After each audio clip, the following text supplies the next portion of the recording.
ಒಂದು ಪವರ್ ಪ್ಲಾಂಟಲ್ಲಿ 120 ಜನ ಕಾರ್ಮಿಕರು ಕೆಲಸ ಮಾಡ್ತಾರೆ ಸರ್. ಅವ್ರು ಏಕಾಏಕಿ ಲೇಬರ್ ಡಿಪಾರ್ಟ್ಮೆಂಟ್ ಮಾಡ್ತಾರೆ ಸರ್. ಇವತ್ತಿನ್ನೂ 55 ಮಿಸ್ ಆಯ್ತು ಸರ್. ಅಲ್ಲಿ ಲೇಬರ್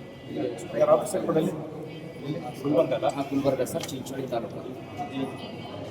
ಆಮೇಲೆ 3 ನೋಟಿಸ್ ಇಶ್ಯೂ ಮಾಡ್ಯಾರ ಸರ್. ಒಂದು ಸಮನ್ಸ್ ಇಶ್ಯೂ ಮಾಡಿದ್ರು ಕೂಡ ಅವರು ಆ ಸಭೆಗೆ ಬಂದಿಲ್ಲ ಸರ್.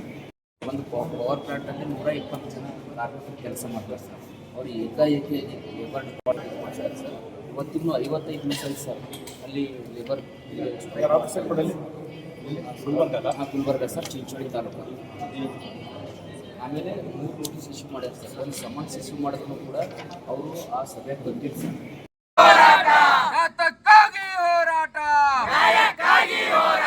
ಕಂಪನಿ ನಿಯಮ ಉಲ್ಲಂಘನೆ ಮಾಡಿ ಕಂಪನಿ ಬೀಗ ಹಾಕಿರ್ತಕ್ಕಂಥ ಮಾಲೀಕರಿಗೆ,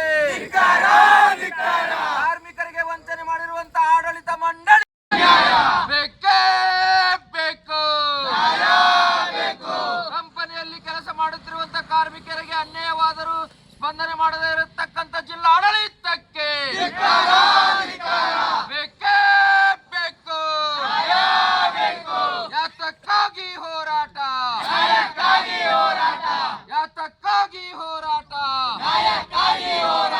ಬೇಕೇ ಬೇಕು.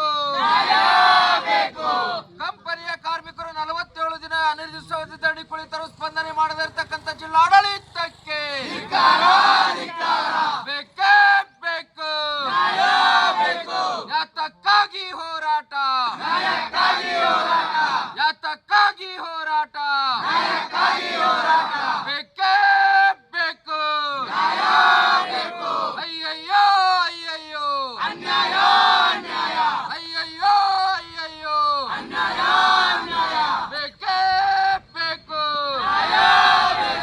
ಸರ್ಕಾರ ವತಿಯಿಂದ ಸಬ್ಸಿಡಿ ತಗೊಂಡು ಕಂಪನಿ ಕಾರ್ಖಾನೆ ಅಧಿನಿಯಮ ಉಲ್ಲಂಘನೆ ಮಾಡಿರುವಂತಹ ಕಂಪನಿ ಮಾಲೀಕರಿಗೆ, ಸರ್ಕಾರದ ಸಬ್ಸಿಡಿ ತಗೊಂಡು ಕಂಪನಿ ಕಾರ್ಖಾನೆ ಉಲ್ಲಂಘನೆ ಮಾಡಿರುವಂತಹ ಕಂಪನಿ ಮಾಲೀಕರಿಗೆ